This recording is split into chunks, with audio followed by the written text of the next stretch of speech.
Capítulo 20 do livro do Apocalipse, versículo 4. Vi também tronos, e nestes sentaram-se aqueles aos quais foi dada a autoridade de julgar. Vi ainda as almas dos decapitados por causa do testemunho de Jesus, bem como por causa da palavra de Deus, tantos quantos não adoraram a besta, nem tampouco a sua imagem, e não receberam a marca da fronte e na mão. Viveram e reinaram com Cristo durante 1000 anos.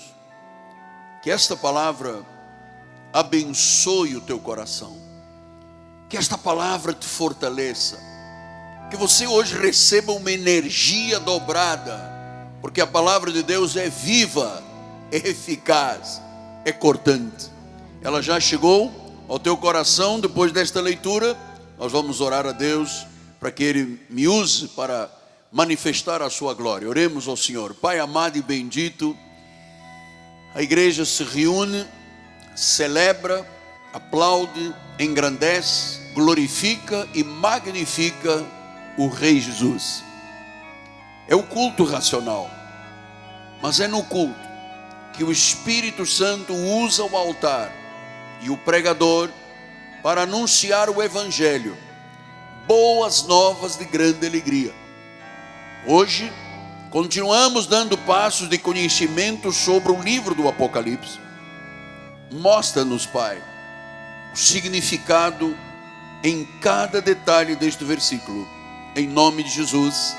E o povo de Deus diga amém, amém e amém. Muito obrigado, meu bispo amado. Meus amados irmãos, minha família, santos preciosos, aqueles que são selo do meu apostolado, são cartas escritas por Deus. Aqui não existe interferência do homem, cartas escritas pelo Deus vivo. Mas eu gosto de me relacionar com você como um pai e um filho. Eu digo como João, meus filhinhos na fé. João, na ilha de Patmos, desterrado dentro de uma caverna, ele teve uma visão dos últimos tempos. Por isso este livro se chama o livro do Apocalipse, que do original é o livro das revelações, The Revelations Book, o livro das revelações. E diz que ele viu um trono, e neste trono sentaram-se aqueles aos quais foi dada autoridade para julgar. Você sabe que esta palavra, o livro do Apocalipse tem detalhes maravilhosos, porque muitas vezes nós vamos lá aos profetas e trazemos uma profecia sobre o que Deus anunciou para os últimos tempos, que havia anunciado a um profeta. Esta palavra que está aqui, Daniel, no capítulo 7, versículos 9, 22 e 27, olha: continuei olhando até que foram postos uns tronos, e o ancião de dias se assentou.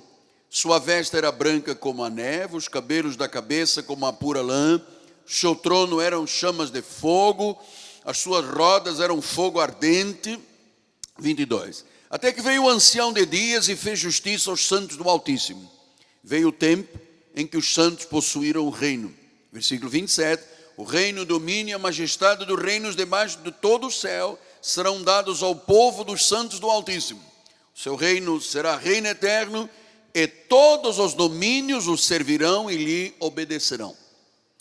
Portanto, quando João viu os tronos e sentados aqueles tinham um poder para julgar, assim é manifestado no livro de Daniel. Então nós estamos diante de um progresso cronológico dos acontecimentos escatológicos. Começou lá com Daniel, chegou ao livro do Apocalipse. E ele disse que viu tronos. Meu apóstolo, o que significam tronos na Bíblia Sagrada?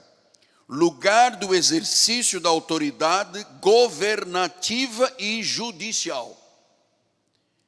O trono de Deus não é mais um trono como foi um trono de um rei nos dias da Palestina. Ele não é mais o Cristo chicoteado, cuspido, coroa, pregado numa cruz. Ele cumpriu isso porque planos predestinados tinham e exigiam que um cordeiro perfeito morresse e derramasse o seu sangue para que os eleitos de Deus fossem justificados e salvos eternamente. Mas agora, o lugar dele é um lugar de autoridade governativa e judicial. Ele agora é um juiz. E diz a Bíblia que nestes tronos se sentaram um exército de anjos celestiais. Então, sentaram-se. É hora de juízo e justiça. E diz que os fiéis, os mártires e o próprio Messias estavam lá para julgar as coisas desta terra. Então diz que foi dada autoridade para julgar. Vamos voltar lá, bispo, por favor, em Apocalipse 24, só para todo mundo. Vi tronos, neles sentaram aqueles aos quais foi dada autoridade para julgar. Então vamos ver como isto é a cronologia. Vamos ver como é que diz Paulo em 1 Coríntios 6, 2 e 3. Ora, não sabeis que os santos hão de julgar o mundo? Portanto, você vê agora na escatologia, nos tempos finais, o Senhor dizendo que os anjos santos iriam julgar. Paulo diz: ora, se o mundo deverá ser julgado por vós, sois acaso indignos de julgar as coisas mínimas? Versículo de número 3. Não sabeis que havemos de julgar os próprios anjos, quanto mais as coisas desta vida. Então nós precisamos hoje de entender que todas as pessoas que defendem a palavra de Deus, são a favor de Jesus, que o confessam, que o recebem como Senhor e Salvador, a estes foi dada autoridade. Jesus disse isso aos discípulos: toda a autoridade vos foi dada. Amado, você não tem ideia quanta autoridade o Senhor investiu na tua vida. Você sabe que você tem a mesma autoridade espiritual que eu tenho? O que às vezes acontece é que você pode ter talvez um pouco menos de confiança nesta autoridade, mas você tem autoridade. Você tem autoridade sobre doenças, sobre crises, sobre problemas, sobre aflições. Você tem autoridade e essa autoridade é manifestada pela tua boca, pela tua confissão. Aquilo que eu creio, eu falo. Então a autoridade de um crente não está no grito nem no berro, está na confissão da palavra. Este livro que eu acabei de publicar ensina isto. Então disse que Paulo está dizendo: olha, você há de julgar os próprios anjos. No livro do Apocalipse 3, 21, ele diz: ao vencedor dar-lhe-ei sentar-se comigo no meu trono, assim como também eu venci e me sentei com meu Pai no seu trono. Então veja, ao vencedor, quem é o vencedor, apóstolo? O vencedor é o salvo. Paulo ainda disse mais um pouco e mais forte, ele disse: nós somos mais que vencedores. Amado, não existe nenhuma força capaz de te derrotar. Não existe nenhuma oposição que prevaleça sobre a tua vida. Quem está em você é maior do que aquele que está neste mundo. Você tem o selo da vitória, você nasceu para vencer, você é mais que vencedor, e essa autoridade é de julgar até os anjos. E continuou em Apocalipse 24: vi ainda as almas dos decapitados por causa do testemunho de Jesus. Amados, há certas passagens que me enternecem muito na Bíblia Sagrada.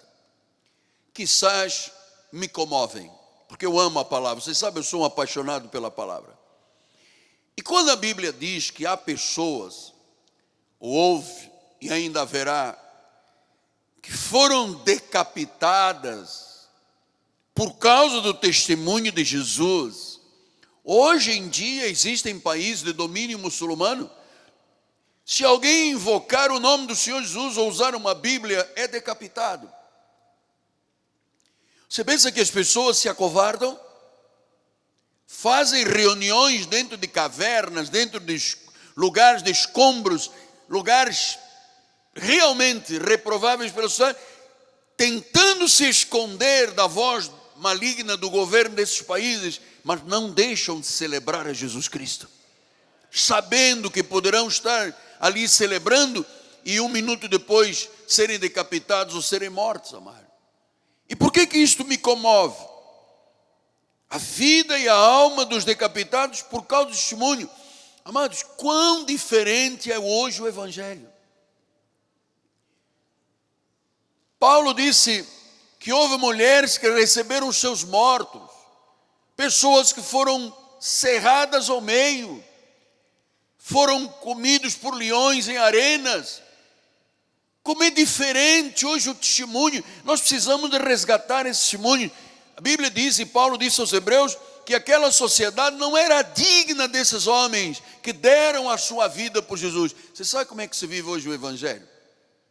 Em maioria dos lugares é assim: venha porque eu vou te dar sal, venha porque eu vou te dar água não sei de onde, venha porque eu vou dar um óleo, venha porque você vai ser dono não sei de quê, venha. Ah, está chovendo, não vou à igreja, está chuva, não vou à igreja, está calor, não vou à igreja.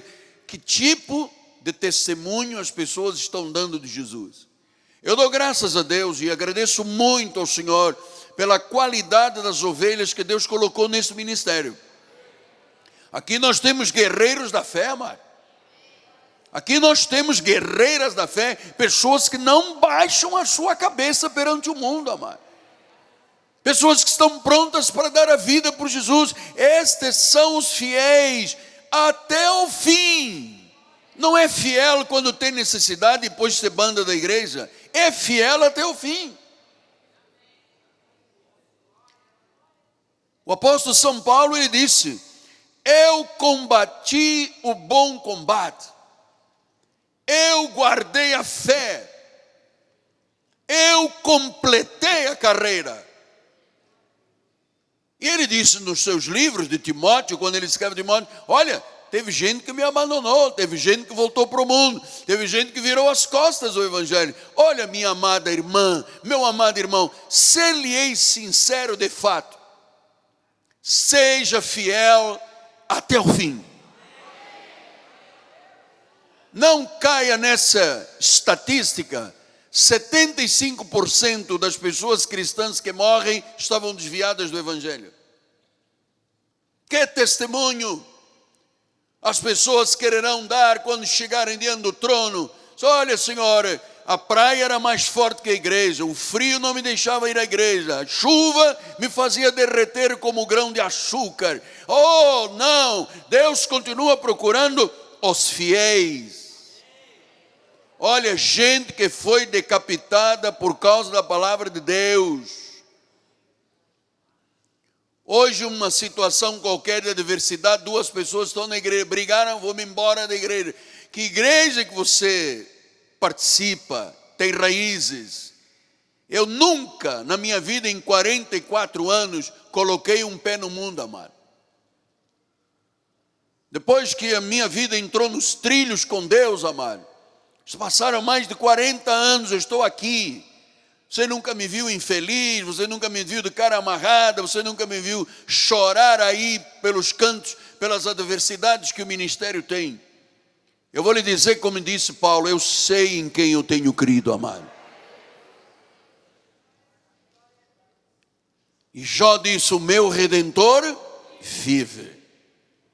O meu Redentor vive. Então Apocalipse 2,10 disse: não temas as coisas que tens de sofrer, que o diabo está para lançar em prisão alguns dentre vós, para ser dispostos à prova.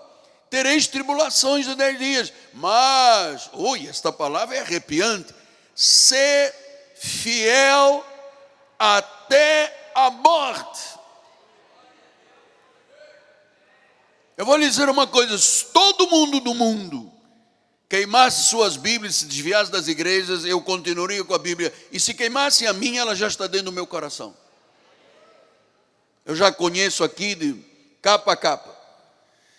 Eu já tenho na minha mente e no meu coração inscrito, como você tem. Na sua mente e no seu coração, o Senhor inscreveu a sua lei para você praticar. Se tirarem as Bíblias todas do Brasil, não me fará nenhuma falta. Porque o Deus da Bíblia está na minha vida. O Deus da Bíblia está na sua vida. O Logos está na tua vida. Jesus. Diga, Jesus, o meu Senhor. Então,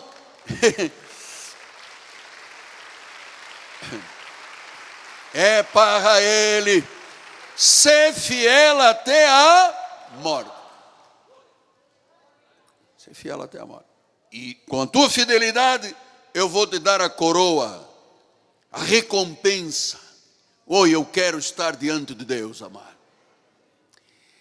Eu quero muito, no dia que o Senhor voltar, ou na nossa promoção, quando chegar lá, o Senhor vai dizer, servo bom e fiel. Foste fiel no pouco, sobre o muito te colocarei. Entra no gozo do teu Senhor. Ah, meu Deus, é maravilhoso. Esta gente aqui, que foi fiel, mesmo decapitado, diz que por causa da palavra, eles viviam o evangelho de verdade, amado. A coisa que eu quero deixar com o meu legado apostólico e profético, o anjo da tua vida, é que você viva o evangelho apaixonadamente. Não fica aí procurando no Google qual é a palavra para contradizer o que eu te ensino. Viva a palavra. O Senhor está na Bíblia, eu creio. Deus diz, eu acredito, recebe em meu coração. É isso que é, por causa da palavra, eles viviam o verdadeiro evangelho. Então depois diz outra vez, tantos quantos, por causa do testemunho, bem como por causa da palavra, tantos quantos não adoraram a besta, nem a sua imagem. Você sabe que há pessoas que adoram a besta e as imagens. A Bíblia chama estas pessoas filhos da perdição, semente maldita. Então diz que aquele que não adora a besta, nem a imagem, deixa eu dizer-lhe, antes de entrarmos em Apocalipse 13, não permita dentro da sua casa, do seu lugar de trabalho, do seu carro, nenhuma imagem, nem fotografia de santinho, nem rosário, nem aquela imagenzinha que te ofereceram há muitos anos atrás. Atrás de um ídolo está um demônio, quer roubar a glória de Deus. Você sabe por que nós não temos aqui cruz? Porque cruz não é coisa para ser adorada, cruz é morte maldita. Sabe por que nós não temos uma imagem pendurada aqui numa cruz? Porque o nosso Deus não é um ídolo, nosso Deus é real, nosso Deus é verdadeiro, nosso Deus é Senhor, nosso Deus é absoluto, Ele é a videira verdadeira, nós somos os ramos que produzem frutos, mas Ele é a árvore verdadeira, Ele é a oliveira na qual fomos enxertados, Ele é o leão da tribo de Judá, aleluia, Ele é o Cordeiro de Deus, Ele é Senhor absoluto, Ele é o pão da vida, Ele é a água da vida, Ele é o caminho, Ele é a porta. Diga glória a Deus.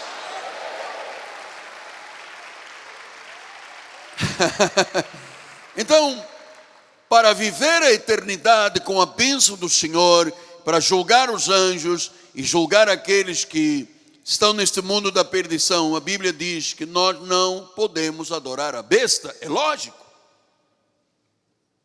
Nem imagens, nem pinturas, nem esculturas. Apocalipse 13, 15 a 18 disse, ele foi dado comunicar fogo à imagem da besta, para que não só a imagem falasse, como ainda fizesse morrer quantos não adorassem a imagem da besta. Veja, o diabo como é que faz, é sujo.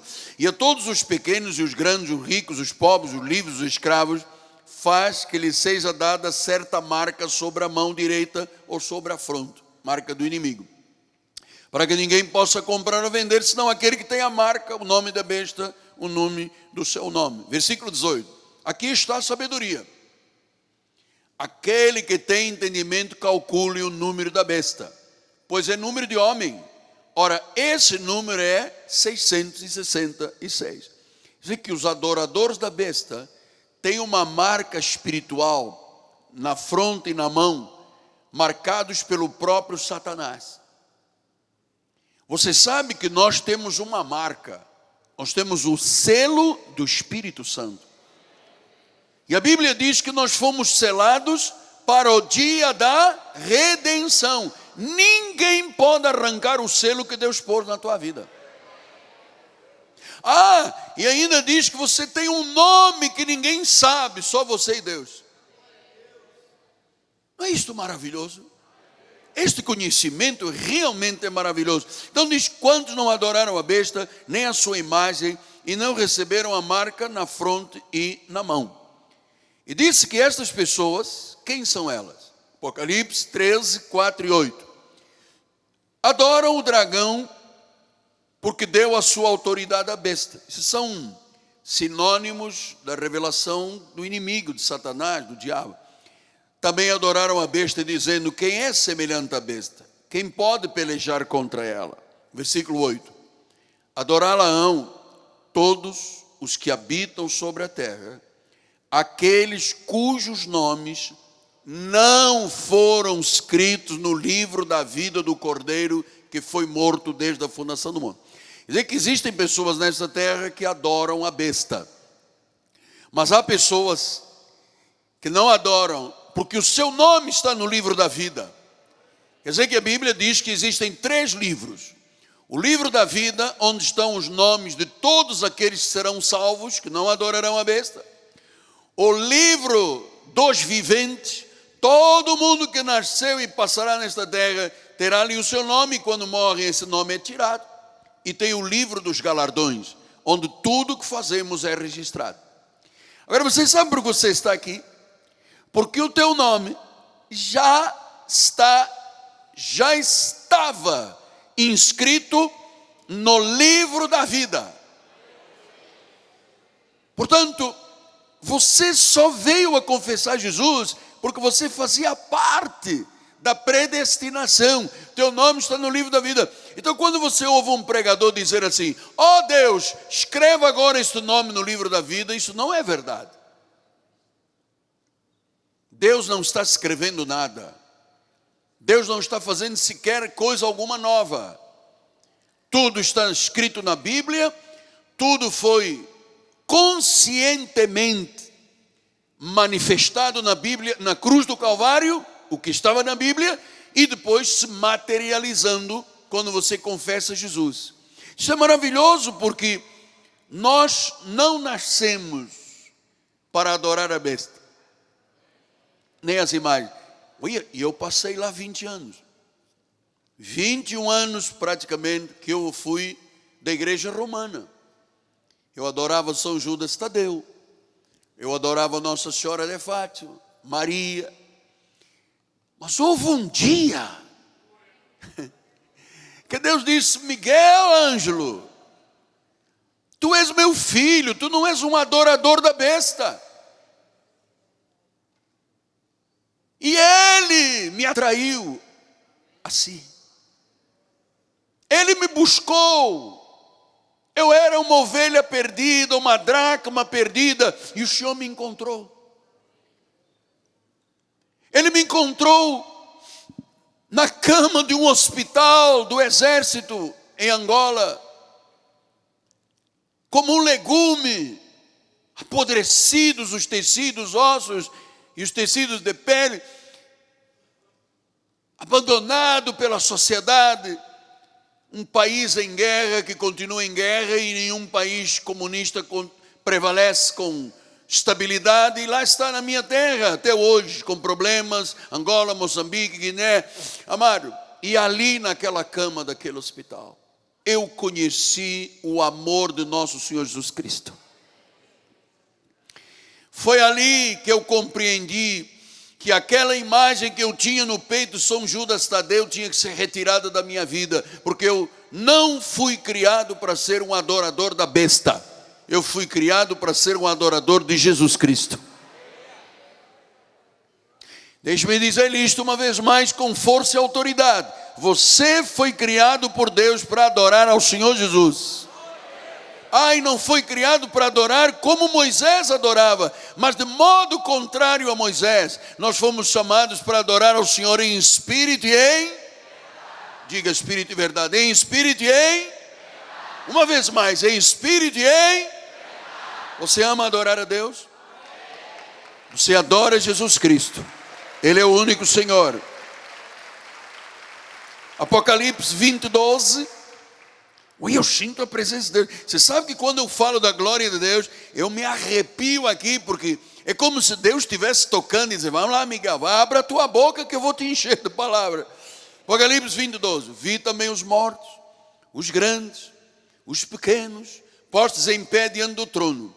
Então se abriram os livros. E ainda outro livro, o livro da vida, foi aberto.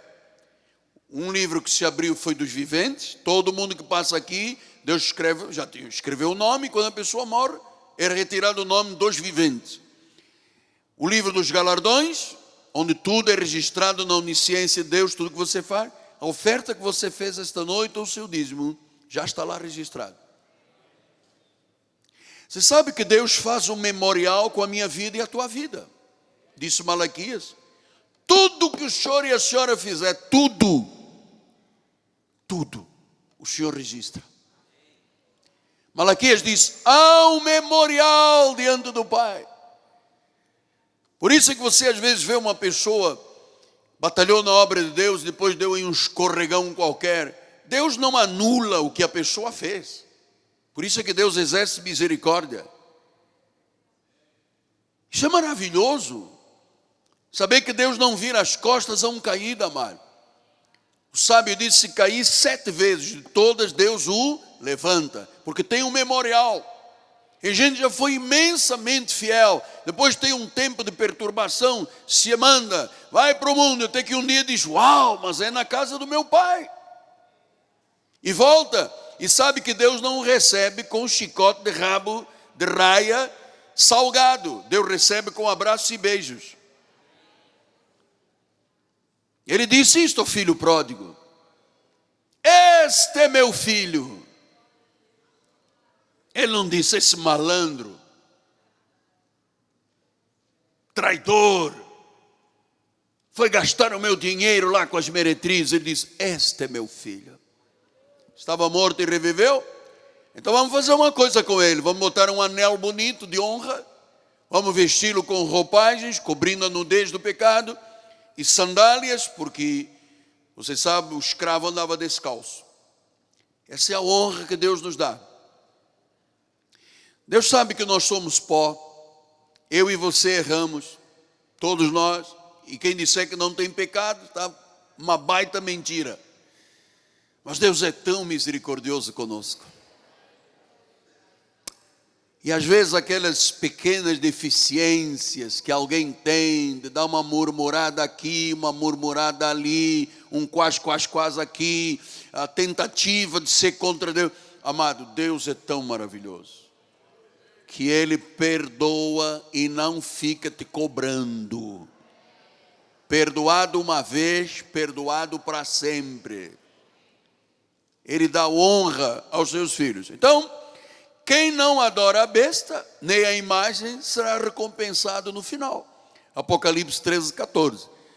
Seduz os que habitam sobre a terra, por causa dos sinais que foi dado a executar diante da besta, dizendo aos que habitam sobre a terra, que façam uma imagem à besta, aquela que ferida a espada sobreviveu. Então, amado, esta sedução pela idolatria é uma coisa muito forte, muito forte.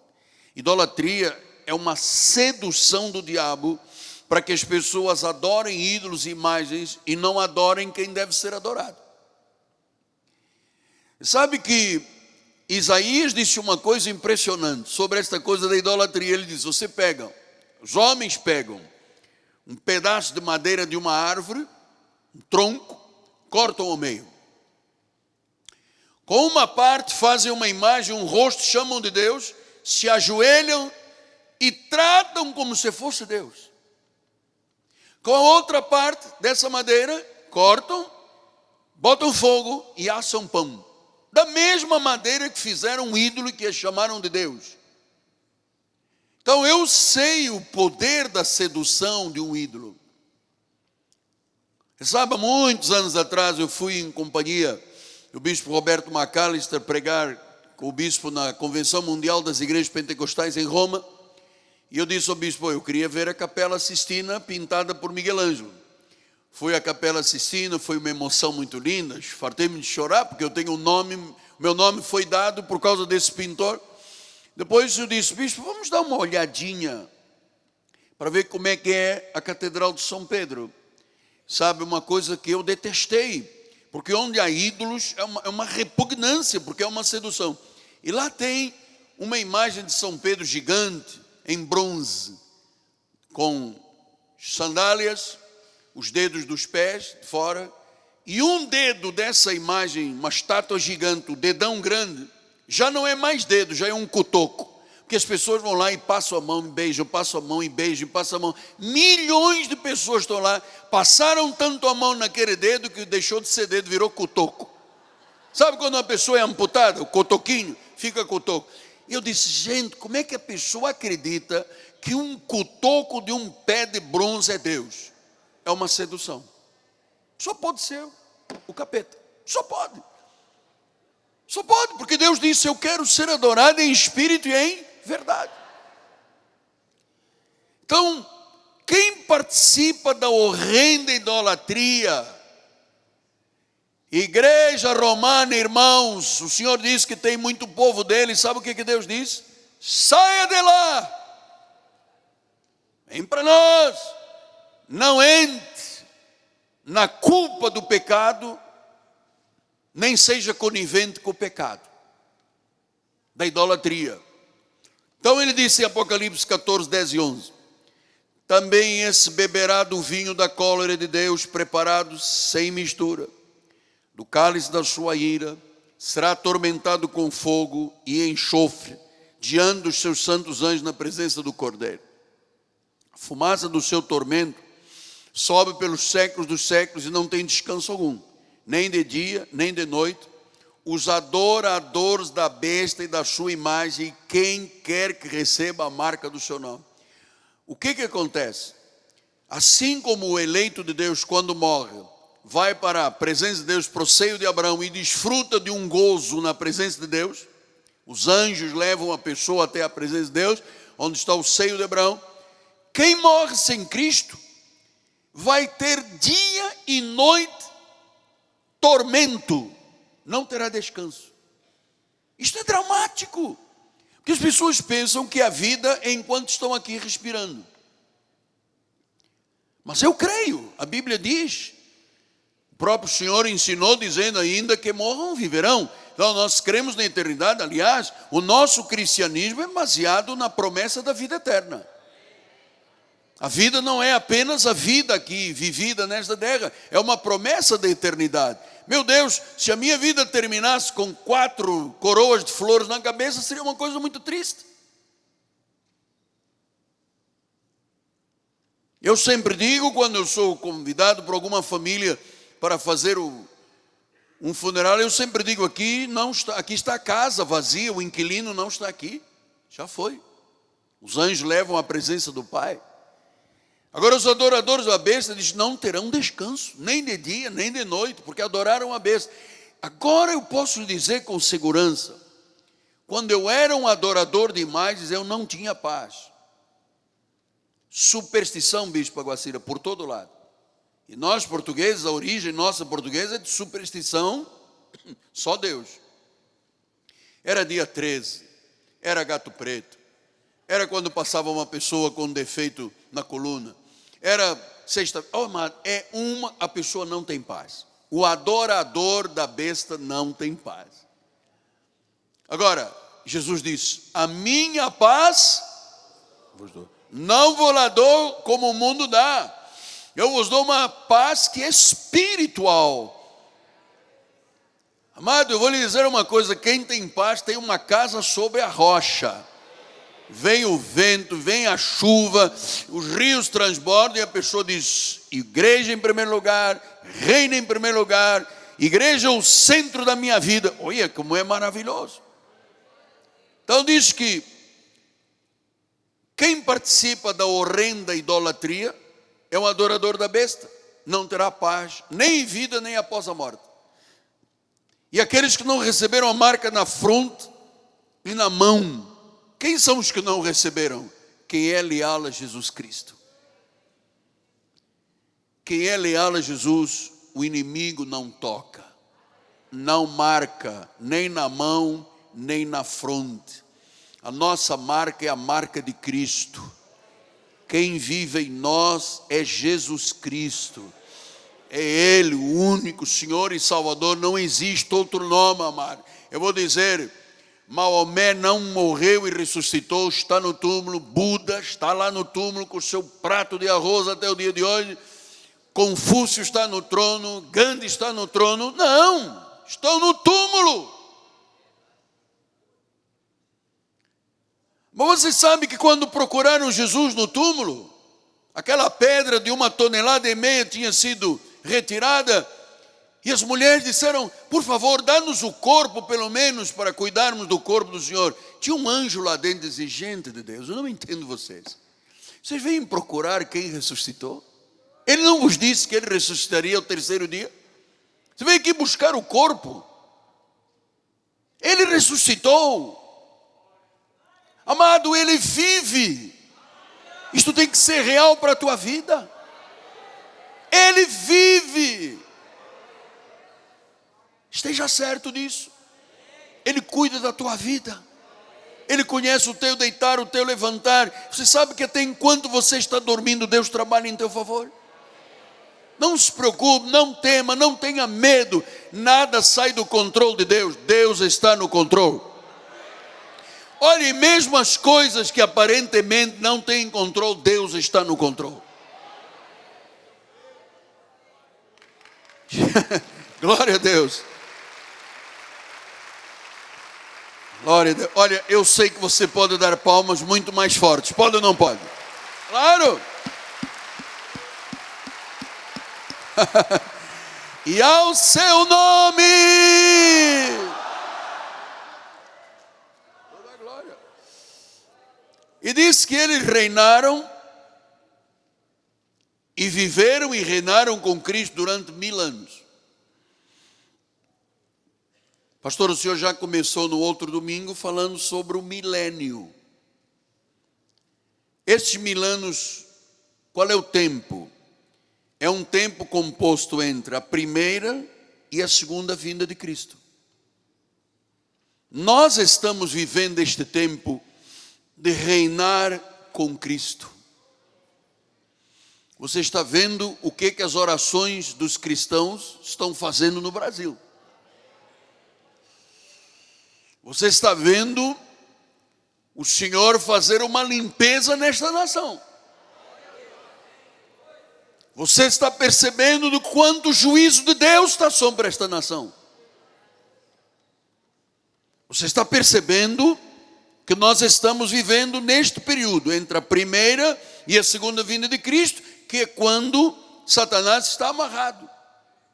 Por 1000 anos, 1000 anos não são 1000 literalmente, é um tempo. Já estamos em 2018, isto começou com a primeira vinda, há 2018 anos, e até que ele volta. Este período é chamado de 1000 anos ou milênio, não são 1000 anos literais, é um tempo em que a igreja governa. Ouça e guarde no seu coração, quem manda nesta terra se chama Jesus Cristo, amado. Não tem conversa fiada daqui, não sei quem manda. Você sabe que Ele abate, Ele levanta, Ele honra, Ele fere, Ele mata, Ele faz como quer, amado. Então diz que neste período a vitória de Jesus.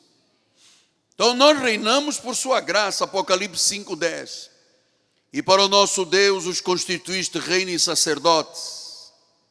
Olha, amado, Ele é rei de reis. Pastor, mas eu não sei. Olha, na carne você não é nada como eu não sou, somos pó. Aliás, este é o único ministério que tem coragem para falar isso. Todos os ministérios, quando tem alguém na frente, é o rei da cocada preta. Jesus fica longe, no parque dos carros, e a pessoa é que se exalta toda em cima do altar. Nós aqui não. Deus me livre e Deus tiraria a minha vida se eu tocasse na sua glória. Eu quero que você não olhe para um homem nesse altar. Eu quero que você me veja diminuindo para que ele cresça. Esta é a igreja do Deus vivo, não é a igreja do Miguel Ângelo. Miguel Ângelo aqui não é um detalhe. Esta é a igreja do Deus vivo. Então diz que ele nos constituiu reino. Que igreja é essa que está aí fora, amado? Vendendo sal, óleo, fogueira, corrente. Que igreja é essa? Que reino é esse? E diz que nós somos sacerdotes.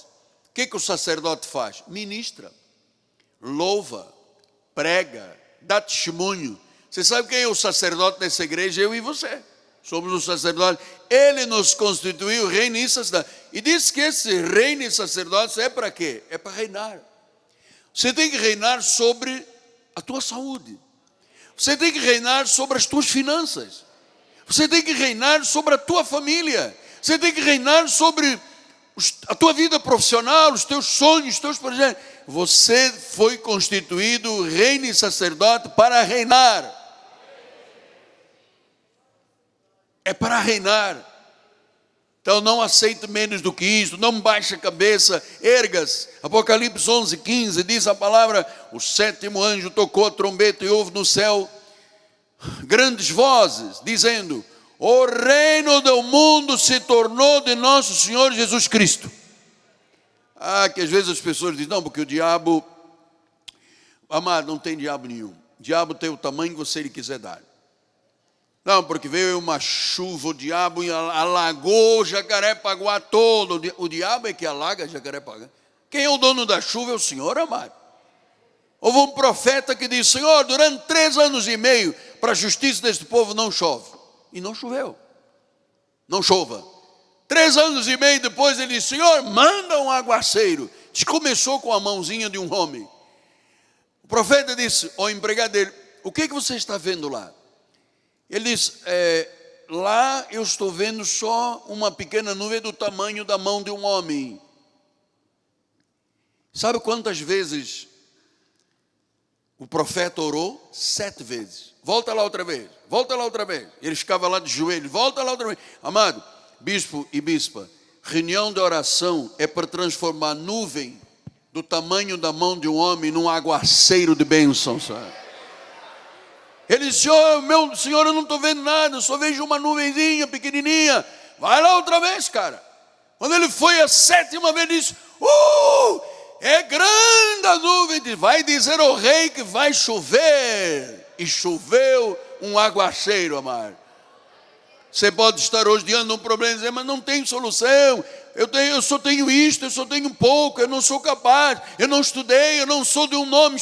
Não interessa, Deus está no controle da tua vida. Vem chuva sobre a tua vida, vem bênção sobre a tua vida, porque o reino do mundo é de Jesus.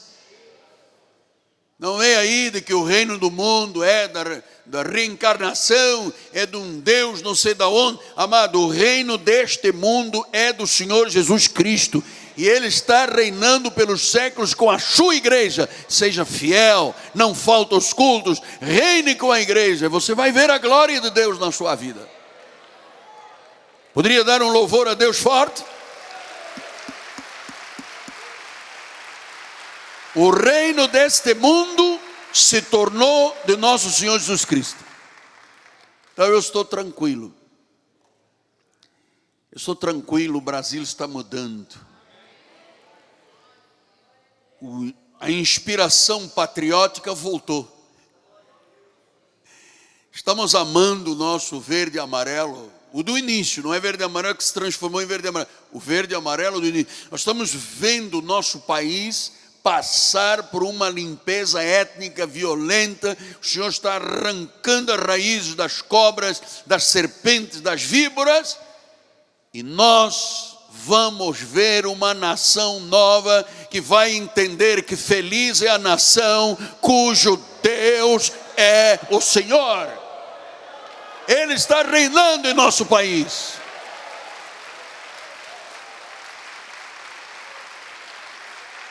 A igreja é o reino na terra. Então todas as promessas feitas a Abraão, Isaac, Jacó, em Davi, todas elas têm que se cumprir na nossa vida. E eu termino com Lucas 1:31 a 33. Eis que conceberás e darás à luz um filho, a quem chamarás pelo nome de Jesus. Este será grande, será chamado Filho do Altíssimo. Deus, o Senhor, lhe dará o trono de Davi, seu pai. Ele reinará para sempre sobre a casa de Jacó. O que é a casa de Jacó? A igreja de Jesus. E o seu reinado não terá fim. Viveremos eternamente com ele. Então, amado, reine, acredite. Jesus vai voltar. Nós somos um espírito com ele, somos reino e sacerdócio. E nós queremos que a igreja seja a luz desta nação. Cada um de nós tem um chamado para ser sal, para ser luz, para brilhar no meio de uma geração corrupta de trevas como a que se vive aí fora. Graças a Deus que Deus te trouxe para a escola dele, para a igreja. Aqui é uma escola dos eleitos, você está aprendendo a viver o evangelho para você ser uma testemunha de um Deus vivo, não de uma imagem, não de um ídolo, mas do Deus vivo, o Senhor Jesus Cristo. Com ele reinarão aqueles que não adoraram a besta. Graças a Deus pela libertação que nós tivemos, graças a Deus pela limpeza, regeneração que o Senhor fez na nossa alma, corpo, espírito. Somos o templo do Espírito Santo, somos casa sagrada, somos a imagem e a semelhança do Senhor. A Deus toda a honra.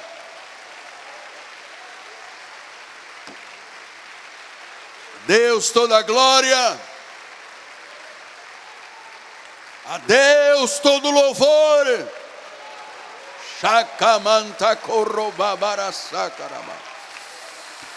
Aleluia. Aleluia. Glórias a Deus. Nenhuma arma forjada pode prevalecer contra a tua vida. Deus é contigo por onde andares. Os anjos vigiarão a tua vida. A glória de Deus está sobre a tua vida. Curva a sua cabeça. Pai amado, Pai bendito, curvamos a cabeça porque o coração já está curvado. É uma atitude de humildade na tua presença. Acabamos de ouvir o Espírito falar e se revelar. Quão bom é termos estas boas novas como notícias vindas dos céus. Notícias alviçareiras, notícias boas, evangelho, boas notícias. Obrigado pelo chamado e obrigado pelo entendimento de que tu queres ser adorado em espírito e em verdade. Senhor, nesta hora eu libero uma palavra de milagre para a tua vida. Eu libero uma palavra de prosperidade. Eu libero uma palavra de abundância. Uma palavra de vitória para a tua vida. Este mês de outubro realmente será um grande, talvez o maior mês deste ano. Tome posse, é seu direito. Você é reino, você é sacerdócio. Você é casa sagrada, você é templo do Espírito Santo. Você tem um selo da vitória. Deus te deu um novo nome. Deus colocou na tua mão uma pedrinha branca. E só Ele sabe o que está escrito lá. E você saberá. Então, em nome de Jesus, nós te agradecemos, Pai, por podermos exaltar o Deus vivo. E termos uma relação e podermos dizer, Abba, Abba, Pai. Muito obrigado, Deus, pelo crescimento, pela maturidade, pelo derramamento do teu amor em nossos corações. É por isso que nós temos paz com Deus. Paz com Deus. Paz com Deus.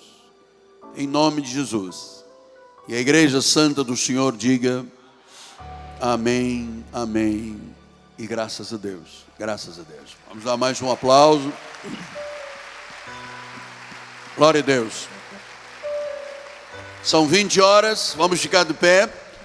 A bispa vai dar a bênção, vai impetrar a bênção final. Quem puder ficar mais um minuto, vamos cantar um corinho. Quem precisar de voltar à sua casa, por gentileza, vá em paz, com os anjos te protegendo.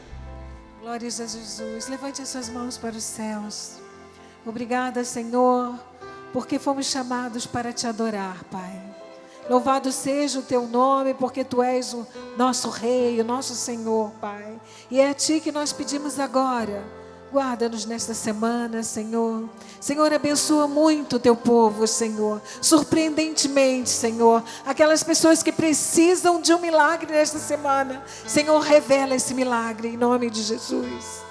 Senhor, dá ordens aos teus anjos que nos guardem, nos livrem, Senhor, de todos os males dessa terra, porque nós cremos num Deus que venceu a morte, que vence todas as coisas. E saímos daqui, Senhor, felizes, certos de que seremos muito abençoados, em nome de Jesus. Graça e paz. Tenha certeza que Deus tem o melhor para a sua vida, em nome de Jesus.